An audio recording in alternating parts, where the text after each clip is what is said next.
Muy buenas noches, ¿cómo les va? ¡Feliz día! A todos aquellos que trabajan. Gracias. Hoy tuve un dilema. ¿Saben por qué? Porque es la primera vez que es 1 de mayo, y normalmente el 1 de mayo no se trabaja. Y es la primera vez que me toca un 1 de mayo, domingo, siendo pastor. Digo, ¿voy a la iglesia o no? ¿Predico o no predico? Miren si los pastores se tomaron el día hoy y no predicaron, ¿no? Bueno. ¿Descansaste? ¿Sí? ¿Los minutos medio dormidos? ¿No? Bueno, sí, dice por ahí.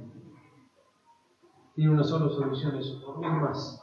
Damos gracias al Señor. La verdad que no sé ustedes, pero yo estoy disfrutando mucho de los momentos de adoración. ¿Sí o no?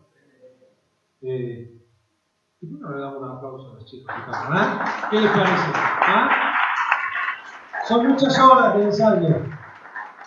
Yo no sé, muchos de los que están acá se congregaban hace 1 año y medio atrás, estábamos en un lugarcito que era un cuarto de esto, y yo creo que sí, allí, chiquito, y los primeros domingos con una guitarra nomás empezamos a cantar, y dijimos, esto no para, y no para. La verdad, damos gracias al Señor por el equipo que Él está levantando, y gracias también en el Día del Trabajador a todos aquellos que están trabajando en la iglesia, que hacen la diferencia, sirviendo al Señor, poniendo los dones al servicio de Él. Ayer tuvimos una hermosa jornada a la tarde. Quizás alguno aprendió a comer mejor o a hacer algo más de ejercicio, porque de eso se trataba la charla, pero sobre todo pudimos predicar el Evangelio, había personas nuevas y eso nos daba mucho gozo. Gracias por estar acá en esta noche. Veo a algunos que no conozco, les doy la bienvenida. El Señor te bendiga. Y estamos acá porque tenemos inquietudes espirituales. Nos estamos respondiendo unas preguntas hace ya varias semanas, y hoy es el último mensaje que vamos a hablar sobre esta temática. Algunas preguntas de la vida, y hoy puntualmente queremos respondernos sobre cómo dar batalla a las crisis que enfrentamos. ¿Qué es una crisis, Marco? Un problema. Una oportunidad de superar. Bueno, eso ya es la definición con un libro, ¿verdad? ¿Qué es una crisis? Mencionan una crisis que podés vivir. Momento difícil, está bien, pero a ver, más específico. Vamos más. A ver, un problema de salud. Está. Bárbaro, llegó la boleta de IPEC o la de INAP con todos los aumentos y no tengo la plata. Ese es un problema. Sí, bueno, para poco te llevo, a otros les llevo mucho más. A ver, una crisis financiera, llegas al trabajo y te dicen, patrón, no puedes entrar. Una crisis familiar, se peleó el papá y la mamá, me peleé con un hermano, estoy peleado con mi viejo, con mi abuelo, no sé. Alguien me dejó porque no me quiere, porque me engañó, o me dejó porque se fue, no está. Crisis. Ahora, normalmente las crisis forman parte de nuestra vida. Las vivimos a diario. Y estoy casi seguro que si le paso el micrófono a cada uno de ustedes podría relatar alguna crisis que hoy está viviendo. No hay problema. Por supuesto, hay crisis que son más dolorosas y más grandes que otras. Hay algunas que son crisis que duran más, son más duraderas, otras más cortas, pero crisis al fin, problemas, situaciones. Y de hecho, si vos hoy podés decir, no, mira, la verdad que fue el 1 de mayo perfecto. No tengo crisis.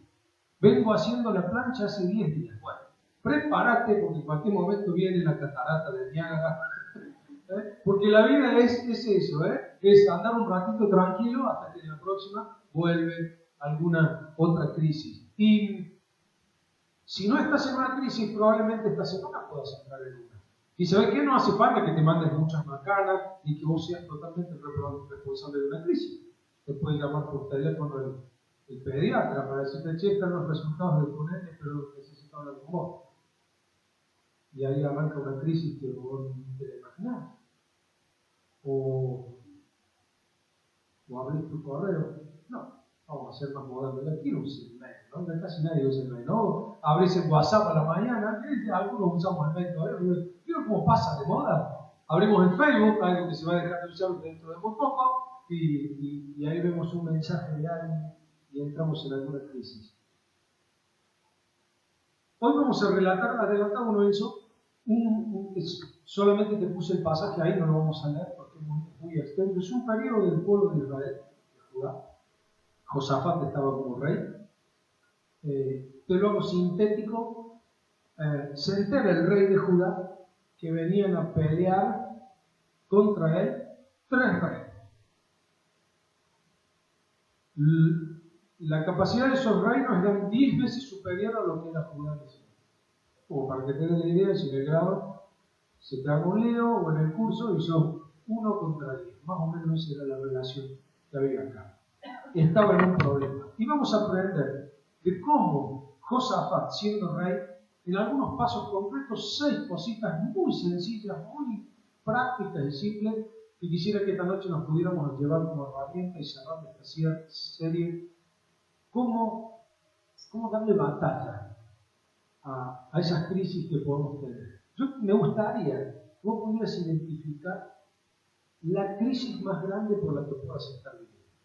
Yo sé que si a algunos les pregunto, sacan un papel higiénico así, y tiene la lista de dramas, ¿no?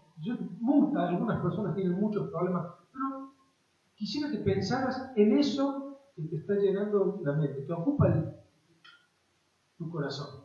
Esa crisis que por la que estás pasando, o por la que acabas de salir, o por la que estás transitando, por la que sabes que se te vive. Todavía no venció la boleta, como decía la taxi.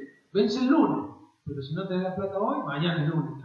Va a costar. Y va a haber una crisis que va a haber que enfrentar. ¿Qué fue lo primero que hizo este rey Josafat cuando se entera de que vienen atacando 3 reyes muy superiores a él? En primer lugar, y ahí puedes completar tu mensaje, tu bosquejo, perdón, y lo que tenemos que hacer nosotros es, nosotros tenemos que identificar al enemigo. En 2 Crónicas 21, ahí lo tenés también en tu bosquejo, dice, algún tiempo después, los moabitas y los amonitas, aliados con los meunitas, atacaron a Josafat. ¿Qué tontera es esto? Dirá alguno de ustedes que está sentado ahí. Es simple, tenés que identificar contra quién vas a dar la batalla. Ahora, algo que parece tan obvio, muchas veces nos cuesta identificarlo. Porque normalmente somos propensos a creer que la batalla la estamos librando contra una persona, en vez de darnos cuenta que muchas veces es hasta con nuestra propia actitud que estamos luchando. Y yo te lo voy a poner gráficamente voy a intentar armar una historia para que entiendas el concepto de que tienes que identificar contra qué estás dando pelea. Supongamos que tu marido es un oficial tornero con muchos años de experiencia, cobra un muy buen sueldo en una metalúrgica. Él viaja todos los meses, cobra su salario, ustedes están llevando un buen pasar. Resulta que el gobierno de turno libra una ley por la cual se cierran todas las importaciones de las piezas de la fábrica donde trabaja tu marido, y él el día lunes va a trabajar, no lo dejan entrar, vuelve a casa y dice que echaron no hay más trabajo. La empresa le pidió 400 empleados. Y vos como mujer, ¿sabés qué haces? Te enojas con tu marido. Porque el problema es que vos sos tornero. Vos tendrías que haber estudiado muchas cosas. Porque vos siempre te quedaste con lo mismo. Y te empezás a manifestar. Y el problema sos vos. ¿Viste? Te dije, busca otra alternativa, tendrías que haber estudiado otra cosa. Y le da manifestación. ¿Ustedes qué dirían? ¿Está razonando bien esta mujer? Una enemiga en la casa. ¿Cuál fue el problema realmente? Se quedó sin trabajo. ¿Lo ocasionó el mismo empleador? se mandó una macana haciendo una pieza, entonces lo despidieron por ejercer más su función. No. Una decisión política, ni siquiera el dueño de la empresa tuvo que ver, pero él está sin trabajo y la familia tiene que enfrentar esa crisis. Pero esta mujer cree que el problema es válido, que se quedó, que porque no estudió, que porque no hizo. Yo llevo a este extremo, porque a veces también no me empiezo a entender con mi mujer, no la entiendo, le demuestro mi amor a mi manera y ando diciendo por ahí que ella está enojada, que no me entiende. Y en realidad el problema no es ella, sino soy yo, que no estoy sabiendo demostrarle el amor a la manera que ella lo aprecia. Muchas veces no nos cuesta identificar cuál es el problema. Por eso yo te dije al principio que pensaras en esa crisis que estás viviendo. ¿Contra quién quieres darle la batalla? ¿Contra la situación que no puedes cambiar? ¿Contra una persona que en realidad es equivocada? Lo importante es identificar contra quién estamos peleando. ¿Quién es el que está dándonos la batalla? ¿Cómo reaccionó Josafat cuando se enteró que 3 reyes estaban viniendo a pelear contra él? Dice 2 Crónicas 23, también lo dice en tu bosquejo. Josafat, ¿qué dice? ¿Sintió? Bien. ¿Hermanos, se entendió? ¿Cuántos hermanos se entendieron? En el momento que yo siento miedo, y ese miedo me desanima y me paraliza, el miedo está causando que yo no reaccione. Cuando yo siento miedo y ese miedo me motiva a buscar una solución al problema, me pone en marcha, ese es un miedo que me ayuda. Ahora, vas a encontrar seguidamente en la Escritura que el Señor dice que no temas, que no tengamos miedo. Pero no está mal sentir miedo.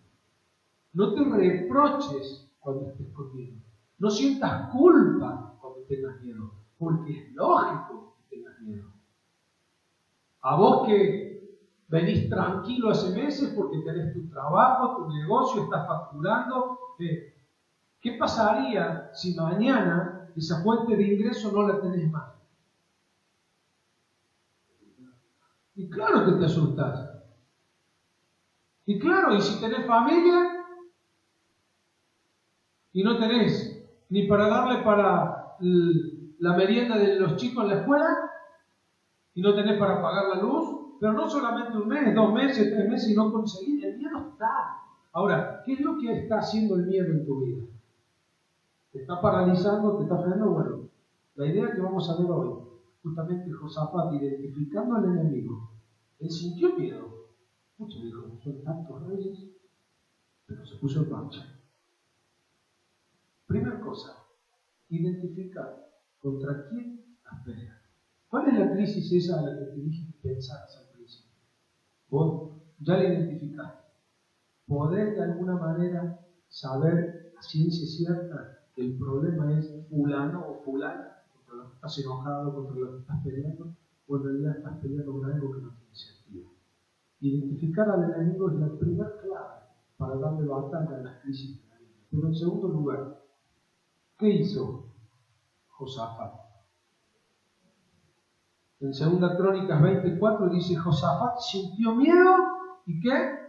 Y decidió acudir al Señor. Así que anunció un ayuno en todo Judá y la gente de Judá se reunió para pedir ayuda al Señor. De todas las ciudades de Judá llegó gente. Y oró, dice el versículo 6 al 12, Señor, Dios de nuestros antepasados, tú eres el Dios del cielo, tú gobiernas a todas las naciones, en tus manos están la fuerza y el poder, nadie puede oponerte resistencia. Dios nuestro, no vas a castigarnos, pues nosotros no tenemos fuerza suficiente para hacer frente a ese gran ejército que nos ataca. No sabemos qué hacer, por eso tenemos puestos los ojos en ti. En segundo lugar, identificar al enemigo. Primero, en segundo, contáselo a Dios. Habla con Dios. Usualmente orar es lo último que intentamos hacer. Lamentablemente es así. ¿Qué es orar? Hablar con Dios, contarle a Dios. Por eso ahí, contárselo a Dios. Ahora, ¿no es verdad que en la rutina diaria de nuestra vida, cada día, cuando nos enfrentamos a una crisis, un problema, normalmente lo primero que hacemos es tratar de solucionarlo nosotros? ¿Sí o no? Queremos usar nuestras propias fuerzas en vez de ir a la primera solución. Algo cómico, un diácono se arrimó a un pastor en la iglesia y le dice: pastor, estamos teniendo un grave problema y no está pasando nada. El pastor le dice: bueno, vamos a orar. Uy, tan grave, ¿eh? Pareciera que la oración la dejamos para las cuestiones muy graves. Bien, se está muriendo, hay que ir a orar, ya no da más. Entonces ahí oramos, pero para lo sencillo, para aquella primera asomo de la crisis, para cuando empiezan los problemas, siempre intentamos. Miren, uno en consejería y como pastor recibimos muchas personas, gente, familias, matrimonios, gente de negocio, que empieza a orar y se acuerda de Dios, pero cuando ya está todo quemado y hecho ceniza. Lo que aprendemos de Josafat es que él no solo vio cuáles eran sus enemigos, sino lo primero que hizo fue que se puso rodillas y se lo contó a Dios. Hoy vamos a volver una y otra vez a esa crisis que yo te dije que identificara la comunidad. Sobre esa crisis, ¿has hablado con Dios? ¿Has sido honesto? ¿Franco? Dios, tengo este problema. Dios, tengo que salir de esto. Dios, estoy en esto, me entiendo y no tengo nada que ver, pero necesito que me ayude.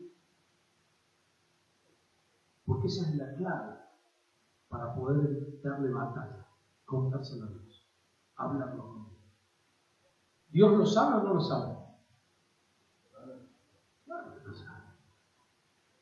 ¿Sabe la cantidad de cosas que mi esposa sabe? Pero a ella le encanta que yo se las diga y las hable de mí. Que las convencemos. ¿La sabe o no la sabe? Sí, pero está bueno que se lo diga. Y me hace bien, y nos hace bien compartir. Con Dios pasa lo mismo. Él sabe todas las cosas. ¿Vos te crees que eso que estás viviendo, que no lo sabe nadie, ni tu esposo ni tu esposa, es algo íntimo? ¿No lo sabe? No, Dios no sabe. Pero necesita que vos se lo cuentes. Porque de esa manera dejamos de ser orgullosos nosotros mismos y mostramos humildad en nuestro corazón. Contárselo a Dios. En tercer lugar, ¿qué hizo Josafat? Reconoció sus limitaciones. Solo hay una clase de personas que Dios no ayuda. ¿Sabes cuál es? Aquella que cree que no necesita a Dios. Si hay alguien en esta vida que va caminando creyendo que no necesita de Dios, precisamente esa persona Dios no lo ayuda.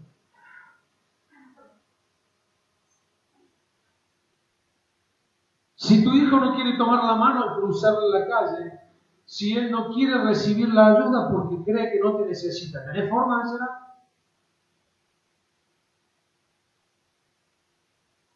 El tema es que vivir la vida que Dios plantea, esa vida cristiana, para vivir esa vida nosotros necesitamos un poder sobrenatural. No podemos vivirlo en nuestras fuerzas, es lo que hablaba recién José.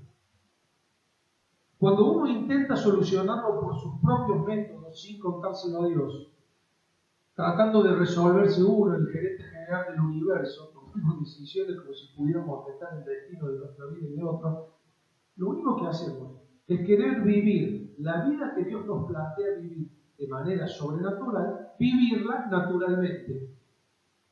Y yo te lo voy a pasar en claro con algunos ejemplos concretos. Por ejemplo, ser un empresario cristiano hoy día requiere de un poder sobrenatural. Acá tenemos uno, ¿sí o no? ¿Pero por qué? Porque hay que hacer magia con el dinero. A ver, es muy fácil para alguien que no tiene ni preceptos morales ni espirituales acomodar sus números con un contador para que podamos pagar menos impuestos y para que el negocio rinda.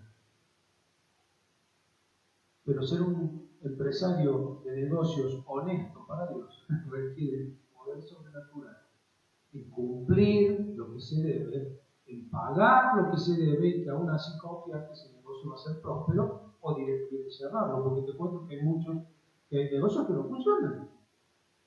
Ser un estudiante cristiano no es lo mismo que ser el chanta que se está copiando en todo lo demás. ¿O no? ¿No te da bronca por ahí cómo le va bien a los que hacen mal? ¿Sí o no? Hasta el salmista le da bronca. El salmo está lleno de eso.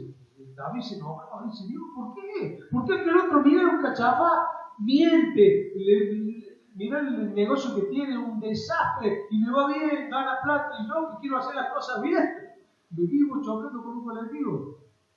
Porque vivir la vida que Dios plantea de honestidad, de santidad, de seguirlo a Él, necesitamos un poder sobrenatural. Ya lo decía Zacarías, capítulo 4, versículo 6, no depende del ejército ni de la fuerza, sino de mi espíritu, dice el Señor Todopoderoso.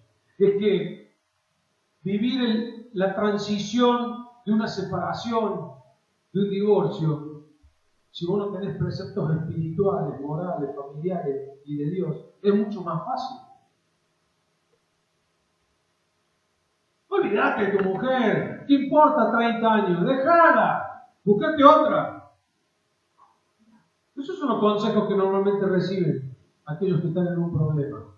Negociar todo por la nada. Ahora, mantenerte firme en tus convicciones implica vivir una vida sobrenatural que solo la vamos a poder vivir si nosotros le damos cabida a Dios, reconociendo nuestras limitaciones. La vida que Dios nos plantea vivir no la podemos vivir sin Dios. Por eso, quiero aprovechar la oportunidad. Si hay alguien en esta noche que entró por esa puerta viviendo la vida a su manera, como decía Frank Sinatra, así murió también, pero digo, la estás viviendo a tu manera. Vivir la vida a tu manera no es la manera de vivir la vida que Dios tiene para vos. Te lo repito, vivir la vida a tu manera no es la manera de vivir la vida que Dios tiene para vos. Él quiere que vos vivas la vida a la manera de Él. Y a la manera de Él es vivirla sobrenaturalmente. En primer lugar, confiando en esa obra de Jesús que ha permitido que yo sea salvo, que mis pecados sean perdonados, todos mis errores, todo lo que tengo que pagar, Dios, Jesús ya lo pagó en la cruz. Después vivo una vida bajo el señorío de Cristo. ¿Qué significa? No le hago caso a mi papá, a mi mamá, a los de alrededor, le hago caso a Dios. Paradójicamente, hacerle caso a Dios es obedecer a mi papá, a mi mamá. No paradójicamente, es una conclusión, porque Dios nunca nos va a ayudar a hacer algo malo. Hay que reconocer las limitaciones. Por eso cuando uno va y habla con Dios sobre la batalla que está librando, cuando uno le dice a Dios, le cuenta a Dios lo que está sufriendo, aún manifiesta su miedo. Los otros días una persona me decía, yo la verdad que con lo que estoy viviendo estoy enojada con Dios. ¿Está mal enojarse? No. Hay veces que uno tiene que decir, Dios, me enoja esto. Porque no me gusta. Porque Dios quiere escuchar eso en tu corazón. Porque cuando uno habla con Dios de esa manera, ahí es cuando Dios puede entrar a obrar en nosotros. Hablamos con Dios, aceptamos nuestras limitaciones. En cuarto lugar, dependemos de los recursos de Dios. Tenemos que depender de los recursos de Dios. Me encanta este versículo de 2 Crónicas 20:12, dice, Dios nuestro, no vas a castigarlos. Acá está, vieron que Josafat era como nosotros recién. Ellos que son impíos, que no te sirven nada, vas a hacer que, dice, pues nosotros no tenemos fuerza suficiente para hacer frente a este gran ejército que los ataca. No sabemos qué hacer. ¿Alguna vez le dijiste eso a Dios? No sé qué hacer. Ahora mira cómo termina la frase de Josafat. Por eso tenemos los ojos puestos.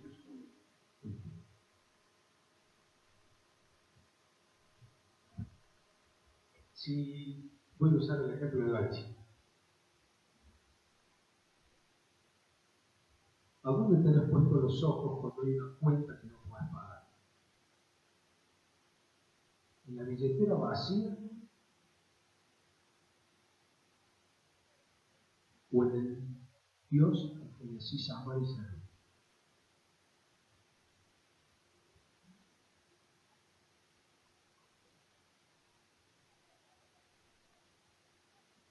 Cuando entras a tu pieza, después de un día de trabajo cansado, creo que la mayoría de los que estamos acá nos encontramos con una situación similar.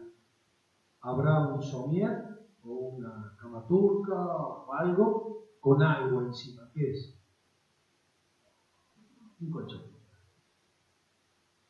Y normalmente, un día cansado, agotado, ¿qué haces cuando ves el colchón? ¿Dónde? ¿Arriba o abajo del colchón? ¿Seguro? Sí, ¿no? Ningún tonto levanta el colchón y se mete abajo. ¿No? Creo. Nos tiramos arriba del colchón. Bueno, las circunstancias en la vida, estas crisis, son como un colchón. Nosotros podemos estar por encima o abajo. Imagínate que alguien venga con ojeras una semana que no se estoy viviendo re mal. ¿Qué pasa? No, el colchón, ¿sabes cómo me pesa? No, ¿qué está metiendo abajo del colchón?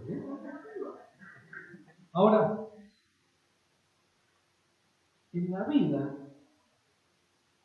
si nosotros nos centramos en los problemas y dependemos de nuestras propias fuerzas y no confiamos en Dios, lo que estamos haciendo es durmiendo abajo de las circunstancias, con todo el peso que acarrea vivir una circunstancia difícil. Y Dios dice que tenemos que tener puestos los ojos en Él para nosotros estar por encima de la circunstancia. Por eso hay una frase que yo dije al principio que quizás pasó muy por alto. Es más importante trabajar sobre nuestra actitud hacia las dificultades y las crisis que en la crisis misma. Porque no habría crisis dolorosa que vos no pudieras enfrentar siempre y cuando tengas la actitud correcta para enfrentarla. Víctor Frank era un escritor, vivió la muerte y violación de su esposa, él estuvo encerrado más de 20 años. Él decía que a él le podrían quitar todo, le podrían quitar la mujer, le podrían quitar los hijos, le podrían quitar la salud, no importa, lo que nunca le iban a poder quitar era la capacidad que él tenía para responder a las situaciones difíciles, como él quisiera.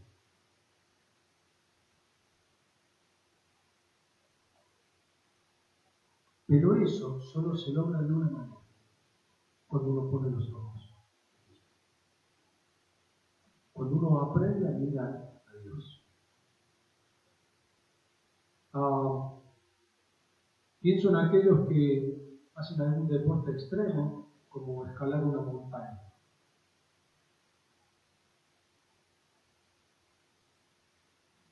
Si ellos están centrados solamente en el obstáculo a sortear o a escalar, probablemente sea abrumador. Imagínense a alguien que quiere escalar el Himalaya o los Andes, ¿no? Miles y miles de metros y programa tantos días y demás. Él sueña con una cosa, estar en la cumbre.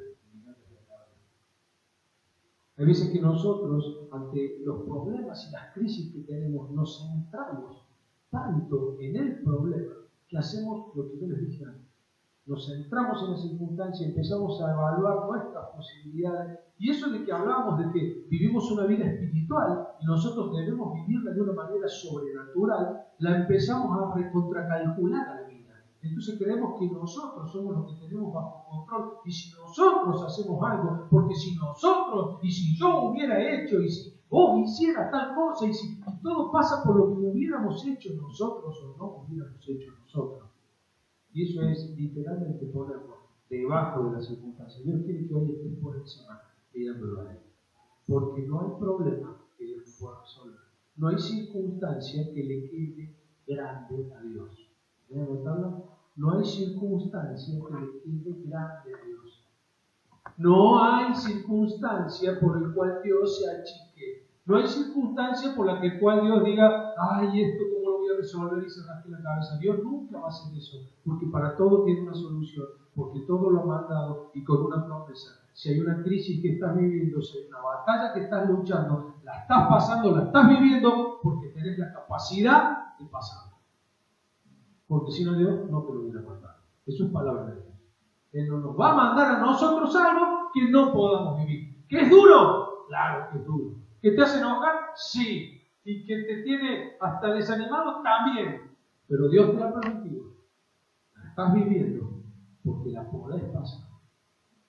Solo, a veces nos concentramos demasiado en el problema y Él nos llama a mirarlo a Él.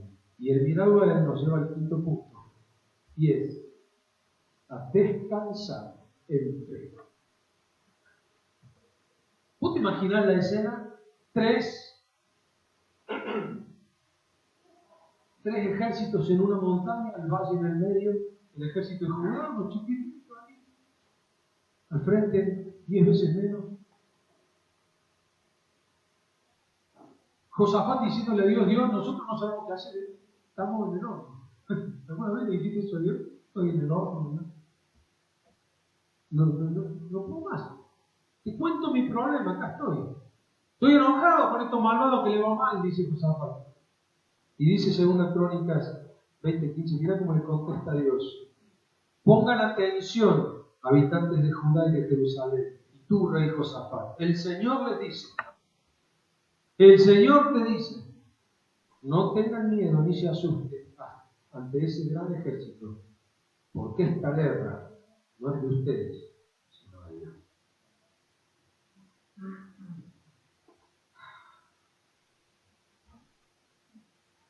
Muchos estamos agotados porque estamos peleando una guerra con nuestras fuerzas.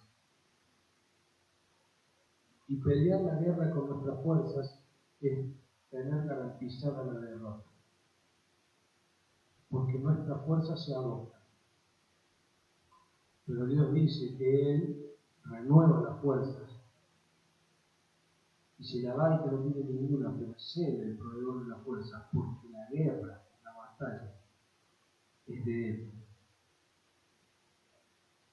A veces apenas nos convertimos, cuando estamos en el primer amor para Dios, creemos que Dios se sacó la lotería con nosotros. Ganó un premiazo, acá se acaba de convertir, aquel que va a hablar de Dios le va a testificar a todo el mundo, y sí, yo voy a conquistar a Carlos Paz para Cristo, y voy a ganar a todo el mundo, y empezás, y vas, ¿en qué vas? En tus fuerzas. Al tiempito Dios te espera, tomar un café, a ese servidito, y cuando vos llegas derrotado, después de haber gastado toda tu fuerza, y si no doy más, Dios, quiere dejar que me hagan las cosas. Me estaba entregando el dinero. Porque no sirve que vos trabajes en tus fuerzas, sino que descanses en fe. Muchas veces creemos, yo tengo una frase que a mí el Señor me la hizo aprender con mucho dolor.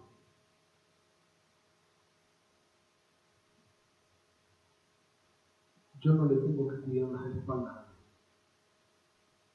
Dios se cuida solo.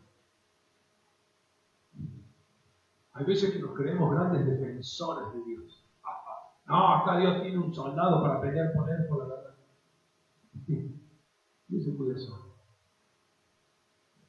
En realidad Él te cuida a vos. Vos no lo cuidas a Dios. La obra la hace Dios, no la hace vos. No te creas que estás haciendo algo. Dios está haciendo por vos. Dice Colosenses 2:6, por eso habiendo recibido a Jesucristo como su Señor, deben comportarse como quienes pertenecen a Cristo. En otras palabras, de la misma manera que hiciste creyente en mi vida. ¿Cómo encontraste la salvación? ¿Qué tuviste que hacer para ser salvo, para ser hijo de Dios? Cuéntenme, ¿qué hicieron para ser salvos? ¿Pero qué tuviste que hacer? ¿A dónde te tuviste que ir de rodillas? ¿Cuánta plata tuviste que poner? ¿Hubo algo que nosotros pudiéramos hacer para ser salvos? por qué, si accedemos a la salvación de esa manera, después queremos vivir la vida ganando todo, haciendo cosas? Él quiere que descanses en fe, que vivas una vida de fe. Efesios 2:9 dice: no es el resultado de las propias acciones, de modo que nadie puede gloriarse de nada. O sea, no nos salvamos por nuestras obras. Yo no voy al cielo porque me porto bien. Te quiero contar, si estás acá y por ahí esto de vivir la vida cristiana, de creer en Dios, no te encierra mucho, no lo entendés. No podés hacer nada para ir al cielo. ¿Te queda claro?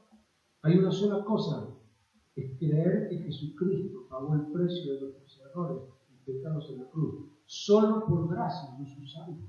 Mis obras no me sirven para nada. Y hay algo que lo repito, y me gusta decirlo una y otra vez: no podés hacer nada para que Dios te quiera menos. Pero tampoco puedes hacer nada para que Dios te quiera más. Él te ama más.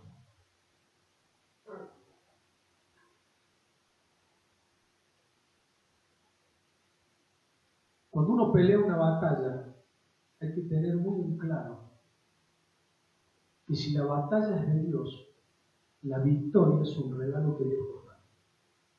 Dice 1 Corintios 15:57, pero gracias a Dios que nos da la victoria por medio de nuestro Señor Jesucristo.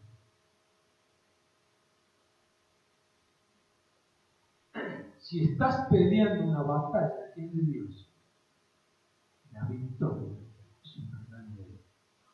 Por eso, Dios le recuerda a Josafat en el versículo 15, después del 17, le vuelve a decir: no tengas miedo. Te pregunto, ¿Dios ha perdido alguna batalla?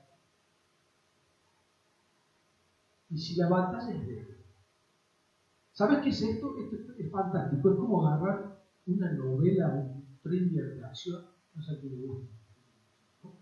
O algo así de suspenso, ¿no? Que vos sabés que en el medio hay corridas, asesinatos, así y demás. Y agarrás, hay 3 protagonistas. Y vos agarrás que lees el final. Y ves que el final terminan todo bien. Ninguno se muere, terminan casados, felices. Bueno, vos lees el último capítulo y después te pones a leer el primero. ¿Ah? ¿Cómo leerías esa novela? Te comerías las uñas en el capítulo 5 cuando sabes que está en un precipicio y está por caer. ¿Por qué? ¿Por qué? Porque ya leíste el final. Bueno, querido, creer, entender, descansar en fe es saber que esta batalla es de Dios y que la victoria ya está. Y Él quiere que vivamos la vida como si la hubiésemos leído el final. Ahora, yo la verdad que repasando eso esta semana dije: Señor, perdóname por lo tonto que soy más de una vez, por angustiarme en el vicio, por algunas cosas, por preocuparme por otras. Ahora, ¿qué significa esto de descansar en fe? Y no hacer nada. Segunda Crónicas 20:17 dice: no son ustedes los que van a pelear esta batalla. Tomen posiciones, esténse quietos y verán cómo el Señor los librará. Habitantes de Jerusalén y de todo Judá, no tengan miedo ni se asusten. Marchen mañana contra ellos, porque el Señor está con ustedes. ¿Qué significa estar quieto cuando hay una crisis?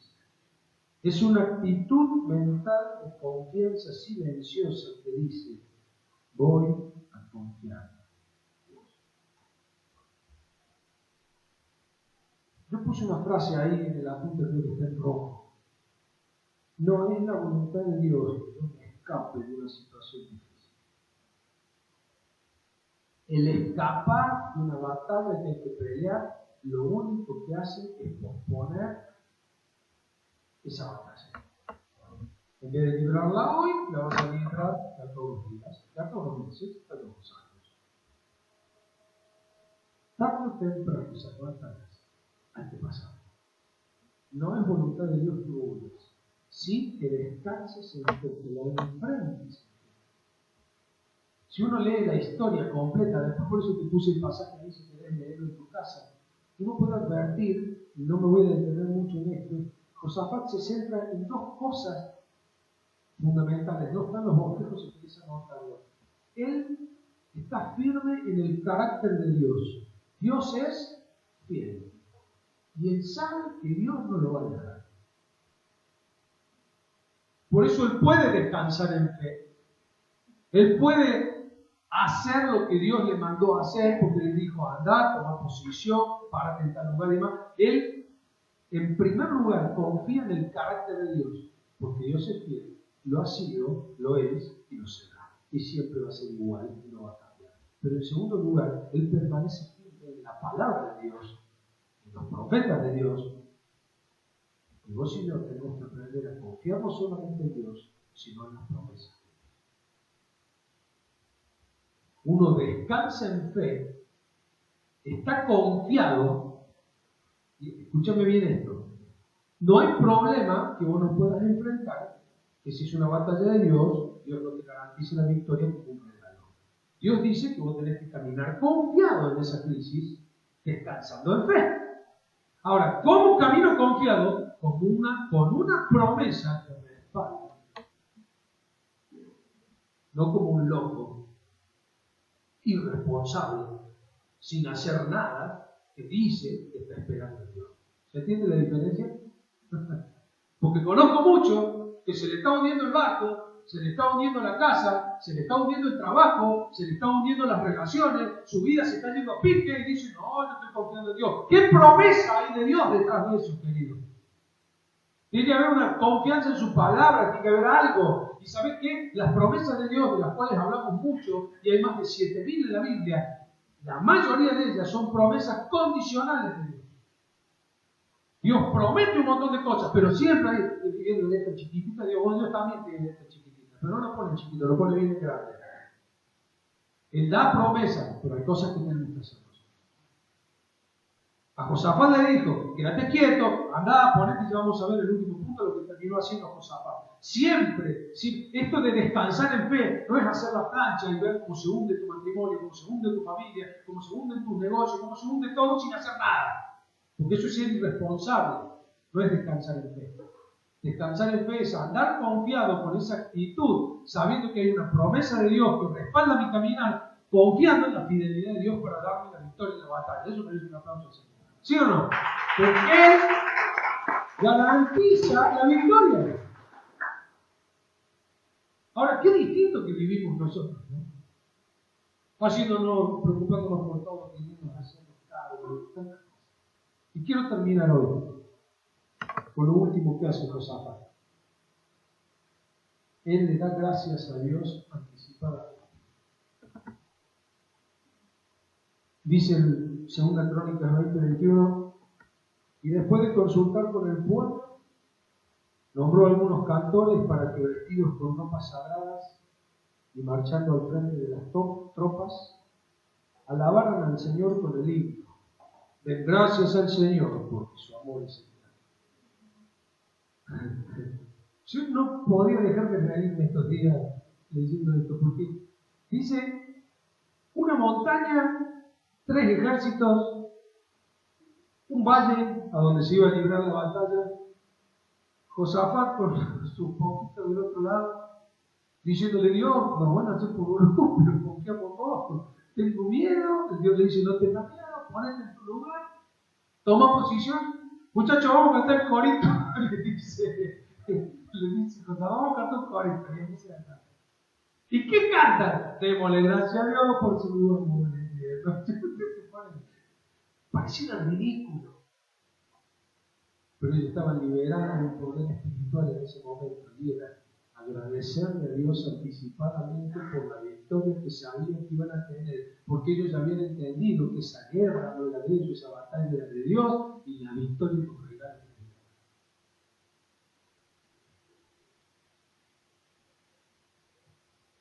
Ponemos por un instante a tu crisis. No sé cuál es. No sé. No sé en qué etapa de la batalla estás. Si todavía estás temblando de miedo, si ya el Señor te ha dicho, ponete en pie, vamos que hay que enfrentarla. No te pido que te pongas de pie y hagas un cantito con tu crisis, pero el Señor sí quiere que les des gracias por anticipado a la victoria que te va a dar.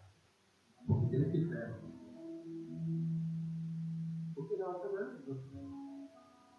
James Stewart era un joven, vivía en un pueblo de Estados Unidos, anticristiano total. No quería saber nada, jugaba de fútbol. La mamá, una hija de Dios muy temerosa, le compró una Biblia. Se la dejó sobre la mesa de luz. Y un día llegó, la vio sobre la mesa y le dijo: ¿para qué me compras esto? Si no sabes que yo. Te va a hacer falta muy breve. Yo jamás voy a leer eso. No vas a ser cristiano, muy pronto. Te vas a leer por la vida. No, eso te ocurre. La tiró a un costado y la dejó. Ese domingo la mamá pidió oración en la iglesia por su hija, porque estaba a punto de convertirse. Todavía no era cristiano, pero dice: yo sé que él se va a entregar a Cristo, así que quiero que ore por él.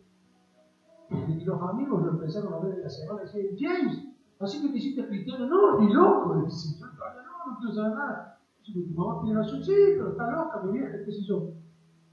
Y él empezó a dar gracias a Dios antes de que su hijo se entregara. Pasó una semana y esta mujer lo fue a ver al pastor y dice: el domingo que viene quisiera un tiempo para que mi hijo cuente su testimonio.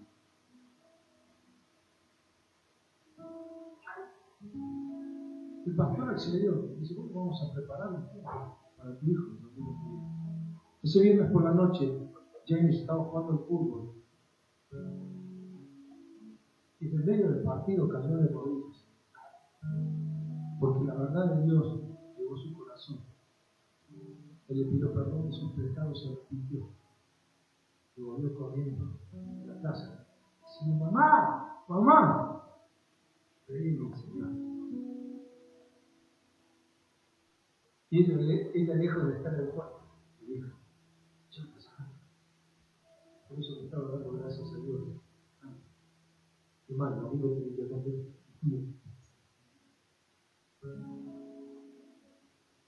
Esa crisis, ¿ya le has dado gracias a Dios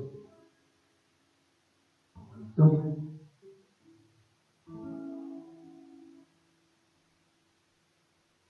Démosle batalla a las crisis de nuestra vida, identificando al enemigo, contándole a Dios cómo nos sentimos, cómo estamos, nuestros problemas, reconociendo nuestras limitaciones, dependiendo de los recursos de Dios, descansando en fe y dándole gracias por anticipado. Esa es la forma de enfrentar las crisis para Dios. Y tenemos que, antes de terminar una oración, puedes entender por otro. Y allí donde estás, habla sinceramente a Dios por la crisis esa que te dije que pensaras al principio, esa que es tuya, que conoce, o algunos conocen y están compartiendo aún tu dolor. Y puedes identificar en este día contra quién estás luchando. Contáselo a Dios. Reconocer tus limitaciones. Depender de los recursos de Dios.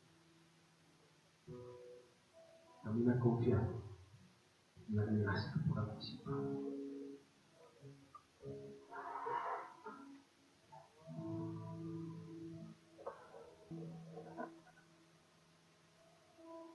Padre, sabemos que en este momento debes estar muy contento. Porque hay personas en esta noche que te han dado gracias por anticipado. Porque están confiando en ti, Señor. Y hoy venimos a decirte que creemos en ti, que confiamos en ti. Que reconocemos, oh Dios, que la batalla es tuya. Y anhelamos un regalo de la victoria. No queremos. Ayúdanos, Señor, a confiar en ti, porque tú eres fiel. Señora, ayúdanos a vivir con las promesas de tu palabra. Queremos honrarte con nuestra vida, Señor. Ayúdanos a darle pelea, porque te necesitamos, Dios. Nosotros no tenemos todas las fuerzas. Te pido que en esta noche le renueve las fuerzas a aquellos que están luchando, papá. Señor, hay personas en esta noche que están con crisis, con pérdidas, con separaciones, problemas financieros. Oh Señor, te pido que obres en cada uno de ellos. Señor, trae pronto esa victoria. Hay familias que están sufriendo, Señor. Ayúdanos a librar esa batalla. Señor, eres el Señor. Gracias porque tenemos la esperanza de que estas batallas, estas crisis algún día pasarán por completo. Y anhelamos, Señor, que vengas pronto. Vení, Señor. Vení a buscarnos. Queremos vivir. Pero mientras estemos acá, Señor, ayúdanos a vivir de victoria en victoria. Ayúdanos a confiar, Señor. Perdónanos, papá. Perdónanos porque muchas veces no creemos en tu palabra, no confiamos en tus promesas. Andamos cerrados, nos golpeamos. Pero, Señor, gracias por siempre nos das otra oportunidad. Te honramos. Gracias. Bendícenos a todos. En el nombre de Cristo.